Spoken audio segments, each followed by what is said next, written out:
Shri Aparanji Kirti, 2011 IAS, Additional Divisional Commissioner of Jorhat, by offering her a bouquet and a Fulam Gamusa by our respected teachers Sir Bidul Pauthakur and Ma'am Dipti Singh.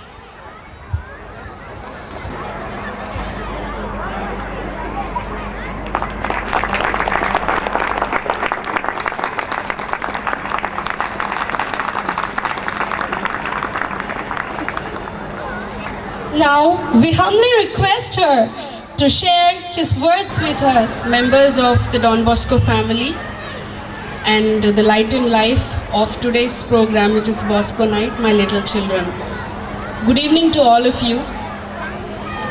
It is indeed a great privilege to be part of this lovely night, and I consider it my pleasure to be here more than you feeling it a pleasure to have me here. It's always a great privilege to be addressing children and teachers, because not very long I was on the other side of the stage. Now I happen to be speaking, which I feel it is a great burden also. But to be speaking here is a lovely thing which I would cherish forever, I feel. I would not be taking very long, but I would exhort all of you, since you have this great privilege of being part of the Bosco family, Don Bosco family, you are being trained in the right path. And this kind of opportunity not many children have, so consider yourselves privileged to be guided by the fathers who have dedicated their lives for the service of the Lord. I myself am a product of such a school, and I know the value that the school places in value education, that is moral education, and also life skills. So please, I request the students to use this wonderful opportunity to learn from the fathers who are leading the way for you, and also emulate the principles that the great saint Don Bosco has laid before us. I know all of you are very eager to see the dance drama as much as I am eager to. So let us please go ahead and watch the drama. I won't be taking much of your time. I thank all the fathers who have showered their great love on me by inviting me here. Thank you so much.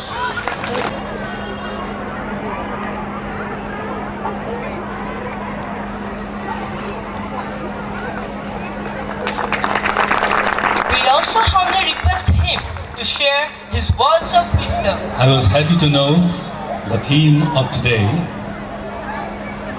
and that reminded me of the 4 pillars that UNESCO proposes for education: learning to know, learning to do, learning to live together, and learning to be. Learning to know refers to, in short, learning the text, and also it means to be lifelong learner. And learning to do means mastering some skills. And I think what the performance is here today is just that, learning to do. Our children here have learned to do something. And learning to live together refers to living together with different groups of people. And here, I think that facility is offered. And learning to be means living by values. But to this, of late, one more pillar has been added: learning to care. And learning to care means learning to, first and foremost, caring for each other, human beings, and then caring for nature. And to this effect, Pope Francis had written an encyclical Laudato Si. Encyclical letter is a letter officially published, addressed to the whole world. It's not only to Christians or Catholics, but to everyone. And there he emphasizes on the importance of taking care of our nature.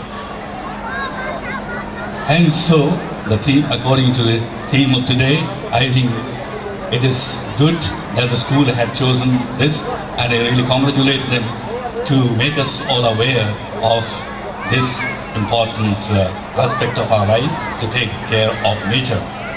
I wish you all a very good evening, and with this I conclude. God bless you and thank you very much.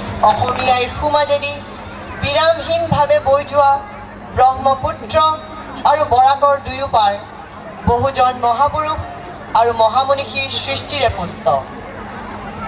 অসমৰ সাংস্কৃতিক ভঁৰালটি উপচি পৰিছে নানা জাতি উপজাতিৰ বাৰেৰহণীয়া সাংস্কৃতিক পথাৰখনৰ পৈণত বীজেৰে। আজি আমি ধন্য অসমৰ সন্তান হৈ আমি গৌৰৱ কৰোঁ অসমীয়া বুলি। Namaskar. Nestled beneath the South Himalayan hills of northeast of India lies the beautiful state of Assam. A chain of hills adorns Assam, and the two main rivers, the Brahmaputra and the Barak, flows through her. Besides the two river valleys, our great famous personalities have formed the races and Asian-bearing cultures. The lakes and the rivers reflect the colors of the changing sky. The fields with their green refreshes the minds of the people. It is a meeting place of diverse culture. The super blend of heritage extracted from different cultures makes Assam a place of diverse festival, at once pleasing, compelling, and mesmerizing. Today, we as Assamese people are proud to be born here and take this privilege to introduce our Assamese culture in front of you through a small and tiny effort. ইয়াত উপস্থিত হোৱা সমূহ দৰ্শকলৈ শ্ৰদ্ধা নিবেদন কৰি আপোনালোকলৈ আগবঢ়াবলৈ লৈছোঁ এখনি নৃত্য নাটিকা বাৰেৰহণীয়া অসম। পৰিকল্পনা আৰু নৃত্য পৰিচালনা বন্দিতা দত্ত বৰদলৈ, ৰচনা আৰু সংলাপ দীপক নাথ, সংগীত ব্যৱস্থাপনা মানৱজ্যোতি বৰা বুবু আৰু কণ্ঠ দীপক নাথ। এয়া আপোনালোকলৈ আগবঢ়াইছোঁ বাৰেৰহণীয়া Assam. Ladies and gentlemen, Barerohonia Ahom, the colorful Assam, concept and dance direction, Pandita Dr. Bordoloi, script and dialogue, Deepak Nath, music arrangement, Manas Jyoti Bora Bubu, voice, Deepak Nath. May I now invite Sir Deepak Nath and Pandita Dr. Bordoloi to come on stage.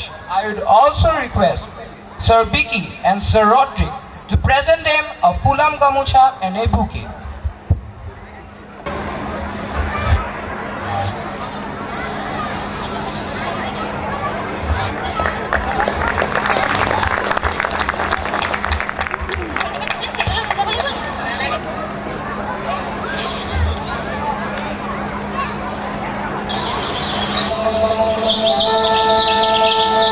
Assam ভাৰতবৰ্ষৰ পূব প্ৰান্তৰ প্ৰকৃতিৰ বিনন্দীয়া সৃষ্টি অসম। শ শ বছৰীয়া বুৰঞ্জী প্ৰসিদ্ধ এই অসমৰ সংস্কৃতিৰ ইতিহাস বিৰাজমান বহুজন মহাপুৰুষ মহাপনীষীৰ অপূৰ্ব সৃষ্টিৰে। দুয়োটাৰ দুয়োপাৰৰ অসমীয়া জাতিক একত্ৰিত কৰি দুয়োজনা মহাপুৰুষে অসমৰ সাংস্কৃতিৰ পথাৰখনিত শিল্প সংস্কৃতিৰ কঠীয়া সিঁচিছিল। সূৰুজৰ প্ৰভাতী আভাই নৱ ৰূপ দিয়ে অসমীৰ মোহনীয় ৰূপক।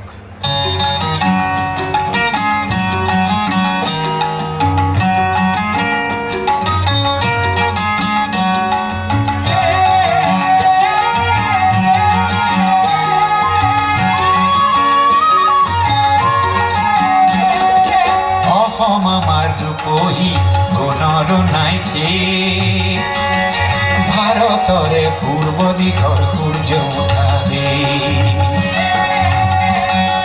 অসমী আই ৰূপহী গুণৰো নাই শেষ ভাৰতৰে পূৰ্ব দিশৰ সূৰ্য উঠা দেশ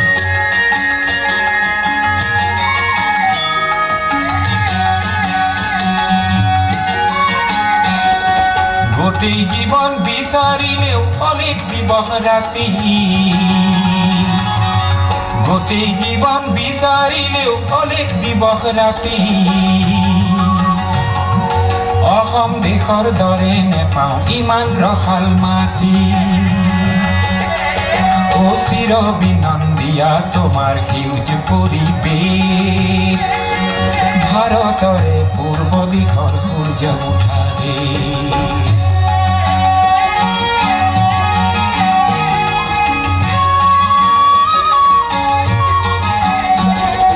বহাগতে আমাৰে আই মহুৰা হৈ ঘূৰে বহাগতে আমাৰে আই মহুৰা হৈ ঘূৰে মাঘত সোণৰ হাতেৰে লখিমী আদৰে শৰৎ নিশাই তৰাৰে সজায় আইৰে কি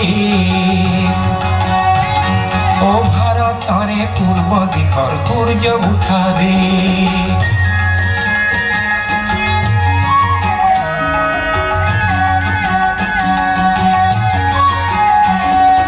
পাহাৰ ভৈয়াম একে কৰা ৰামধনুৰে দৰে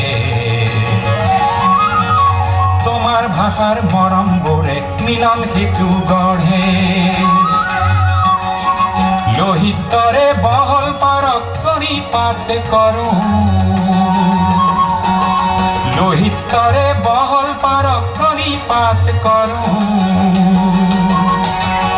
জন্ম ললো ইয়াতে যেন মৰো ও জন্ম ললো ইয়াতে যেন মৰো পাম ক'ত এনে মধুৰ ৰূপৰ সমাৱেশ ভাৰতৰে পূৰ্ব দিশৰ সূৰ্য উঠা দেশ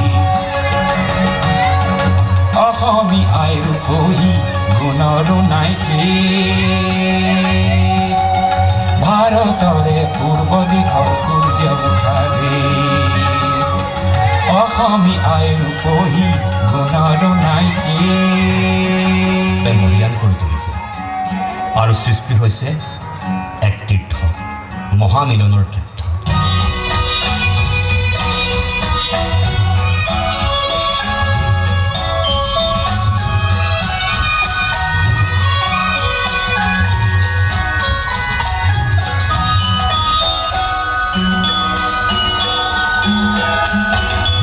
মহাবাহু ব্ৰহ্মপুত্ৰ মহামিলনৰ তীৰ্থ কত যুগ ধৰি আহিছে প্ৰকাশী সমন্বয়ৰ অৰ্থ মহাবাহু ব্ৰহ্মপুত্ৰ মহামিলনৰ তীৰ্থ কত যুগ ধৰি আহিছে প্ৰকাশী সমন্বয়ৰ অৰ্থ মহাবাহু ব্ৰহ্মপুত্ৰ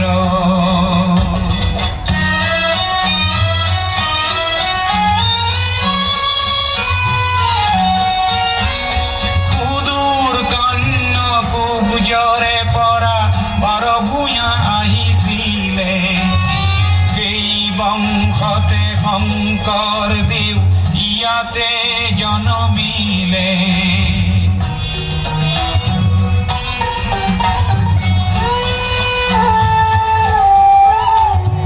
মৰুৰ দেশৰে আজান ফকীৰে মধুৰ জিকিৰ ৰচিলে দিল্লীৰ দিলৱাৰে আহি অস্থি পুথি আঁকিলে পঞ্চ নদীৰ তেগ বাহাদুৰে ধৰ্মৰ সেতু গঢ়িলে সমন্বয়ৰ দেখুৱালে কত প্ৰকাশ স্বতঃস্ফূৰ্ত মহাবাহু ব্ৰহ্মপুত্ৰ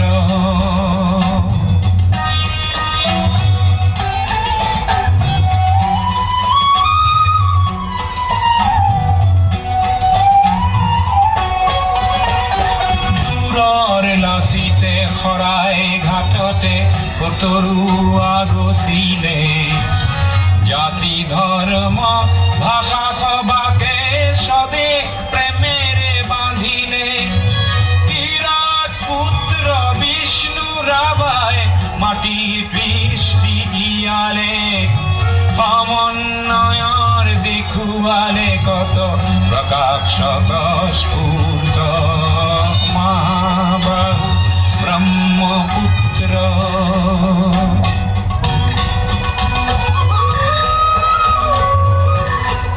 এয়াই আমাৰ তুলনা বিহু অসমীয়াৰ উন্নতিৰ হকে মহাপুৰুষজনাই সংস্কৃতিৰ যি বীজ সিঁচিছিল সেই কঠীয়াৰ এতিয়া ৰখিয়াই বা কোন আমি পুৰণি গৰিমা অতীতৰ ৰস গুণ পাহৰি কিহক আদৰিছোঁ অসমীয়া বুলি গৰ্ব কৰাৰ অধিকাৰ জানো আমাৰ বৰ্তমান আছে শংকৰে দিছে নামৰ কঠীয়া অসমীয়া হ'ব বুলি দুখীয়া পিছে দেখো শংকৰৰ মহিমা আজিৰ অসমীয়া এখন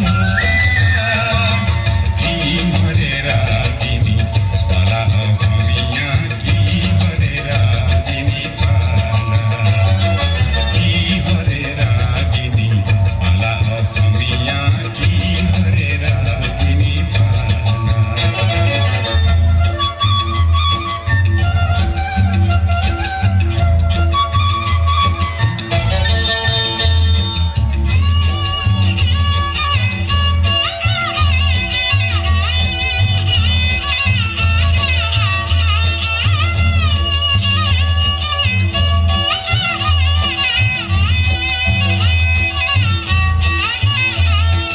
অতীতৰ কিয়নো পাহৰা মিছা আৱৰণে নিজক কিয় সজোৱা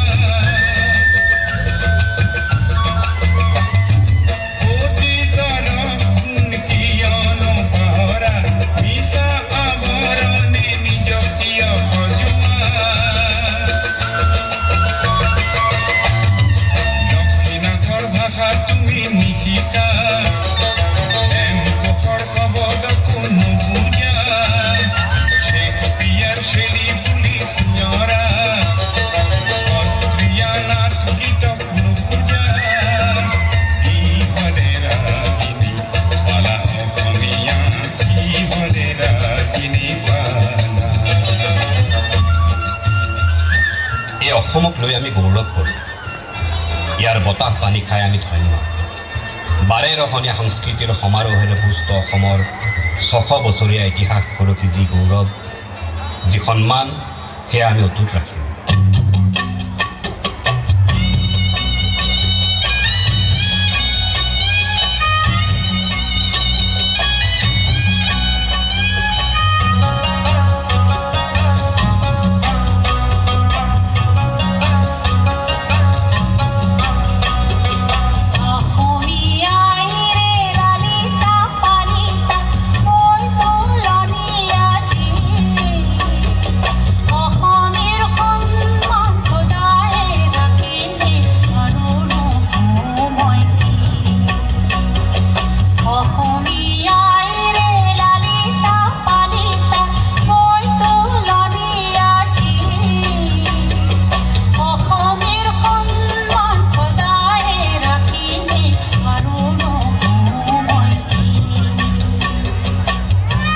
অসমৰ ইতিহাস আৰু যাউতিযুগীয়া খ্যাতিৰ বাবেই বহুজন বিশ্ববিস্তৃত শিল্পীয়ে অসমী আইলৈ প্ৰণাম যাচিছিল